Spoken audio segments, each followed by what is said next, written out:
warahmatullahi wabarakatuh. Salam dan bahagia Bapak Ibu Guru. Perkenalkan, saya Rona Elviliza, calon narasumber berbagi praktik baik gelombang 3. Saya adalah Kepala Sekolah di UPT SD Negeri 09 Ampalu, Kabupaten Solok Selatan. Sekolah saya merupakan salah satu sekolah yang menerapkan IKM secara mandiri. Dalam mengimplementasikan kurikulum Merdeka, ada 2 kegiatan yang harus dilakukan, yaitu kegiatan intrakurikuler dan proyek penguatan profil pelajar Pancasila. Dalam menjalankan kurikulum Merdeka, guru-guru saya kelihatan kebingungan dalam melaksanakan proyek penguatan profil pelajar Pancasila karena mereka belum paham tentang penyusunan modul proyeknya. Bu, kita sekarang sudah ada transisi dari kurikulum 13 ke kurikulum Merdeka. Sementara kita di sekolah baru menjalankan fase A dan fase B, fase 1 dan fase 4. Yang buat kita bingung, Bu, ada pula modul proyeknya. Sementara kita di sekolah juga sudah ada menyusun fasilitatornya untuk membuat modul proyeknya. Yang buat kita bingung itu adalah kriterianya itu apa, kemudian komponennya apa. Itu kita yang belum memahami. Gimana ya, Bu? Sebenarnya saya juga bingung. Yang melaksanakan itu sebenarnya kan saya, sempat lagi kan mana harus melaksanakannya, mana membuat modulnya, padahal unsur dari modul tersebut saya tidak tahu. Nah, tapi mau tidak mau, saya harus menjalankannya dan harus membuatnya. Begini aja caranya, Bu. Kita minta saja solusinya kepada kepala sekolah. Ya benar ya, Bu. Iya. Oke.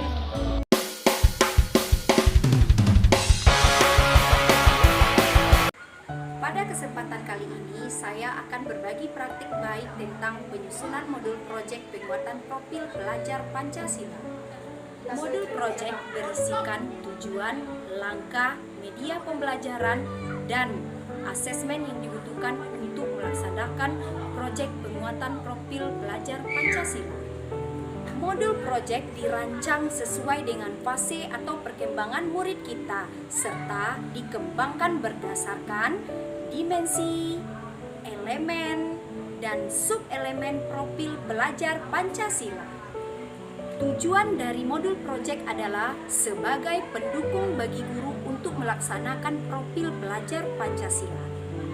Modul proyek dilengkapi dengan komponen yang menjadi dasar dalam penyusunan modul proyek tersebut.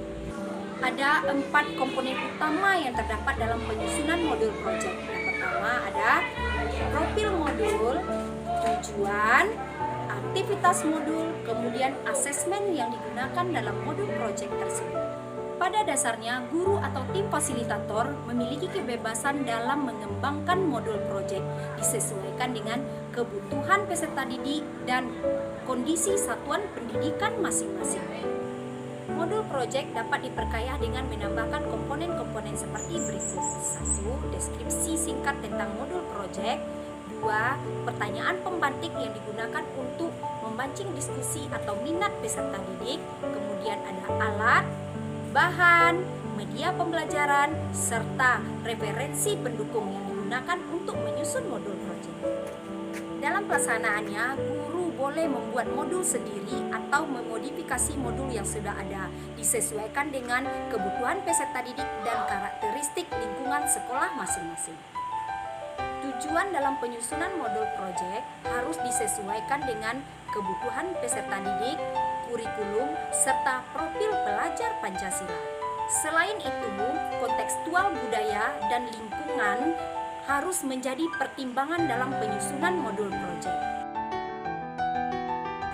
Sekarang kita masuk pada alur pengembangan aktivitas modul proyek. Dalam alur pengembangan aktivitas alur proyek terdapat 4 tahapan. Yang pertama ada orientasi atau pengenalan, kemudian ada kontekstualisasinya, kemudian ada aksi nyata, dan berikutnya ada refleksi. Asesmen merupakan bagian penting dari pembelajaran dalam merancang modul proyek profil. Oleh karena itu, ada beberapa yang harus diperhatikan seperti pertimbangan keberagaman kondisi murid, serta kesesuaian metode asesmen yang digunakan. Karena tidak semua asesmen cocok digunakan untuk setiap individu murid.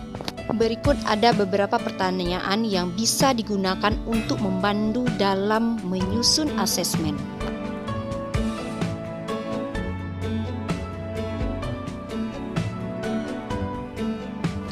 Asesmen yang dibuat bukan hanya berfokus pada produk pembelajaran, tapi juga berpedoman pada dimensi, elemen, dan sub-elemen profil pelajar Pancasila yang disasar.